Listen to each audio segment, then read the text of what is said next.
Fair use. How do they get new witches?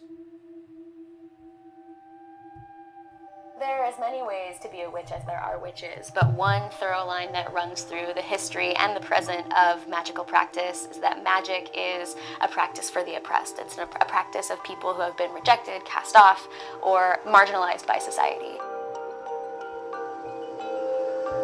So she just outright stated all of the labels that's put on us. If you've been marginalized, rejected, witchcraft is the religion of choice to help you through such trauma.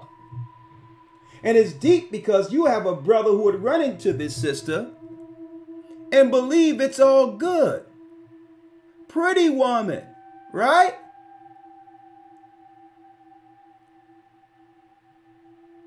I'm going to tell you right now. And this woman will get you somewhere, and there'll be a pentagram under the bed with your name under it. Okay, with a candle.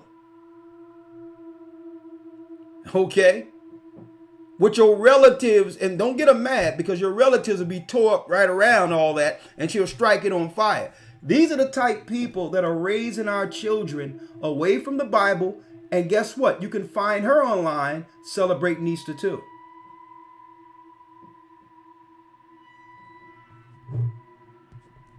There are as many ways to be a witch as there are witches, but one thorough line that runs through the history and the present of magical practice is that magic is a practice for the oppressed. It's a practice of people who have been rejected, cast off, or marginalized by society. Fair use. As a Black woman, trauma has touched so many parts of my life. I first started to deepen my practice when I was coming out of an especially traumatic situation. In the aftermath of trauma, especially this really intimate trauma, you kind of feel like your whole world has exploded, that you don't have a way for understanding who you are or how you relate to the world around you. So, hey folks, don't let this innocent voice fool you. This girl is dangerous. Why do you think they was against King James, folks? These were the people. They were sending in our communities and all that during the Dark Ages, Rome, to try to infiltrate and turn our children from God.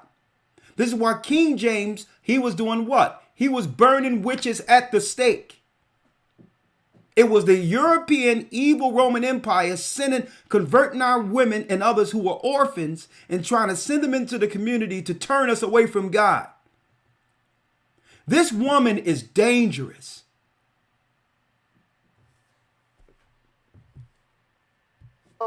my magical practice, my witchcraft, was a way of reorganizing the world around me, re-understanding who I was and how I could exist in the world. When I was kind of in the deepest pits of depression and struggling with anxiety, even though I knew that the right thing to do would be to get out of bed and take a shower, I just didn't feel like I deserved those things. But by giving myself a ritual, that transformed into, I have to get up and take a shower because there is a part of me that is holy, and that holy part deserves to be taken care of. So while talk therapy was very helpful to me, it was actually magic and ritualistic practice that helped me get to my therapist's office in the first place. Whether it's acute trauma or if it's the kind of trauma that exists when you exist in a body that society doesn't accept or doesn't value. I've found witchcraft very helpful because it's a practice that really centers my personal... Elder lawyer. So witchcraft, and this ties right into my theme, spiritual warfare of the academy, folks.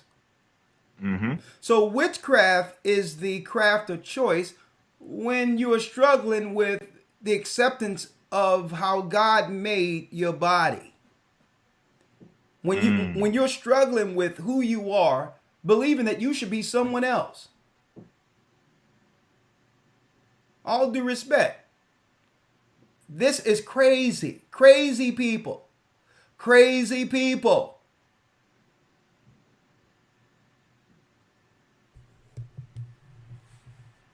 But guess what? They'll be your school teachers. They'll be your nurses. They'll join your church. They'll turn your church out. Because why? You've let them in. Why? They're familiar with you. You practice the same holy days they practice. And the witches and warlocks have power over those who are dealing with their religion, paganism, on the lowest level. That's the power of invocation and authority amongst witches and warlocks. If you are a Christian who follow paganism, you by default are their servants. You are their servants. They don't care how much knowledge or education you have, because you don't worship on those days or those gods or goddesses on the level they do. So automatically it transfers from out of the religious realm into the secular realm, where they become your bosses. They become your controllers. Okay? They become the benefactors over your programs in your community. Because why? You're worshiping their gods.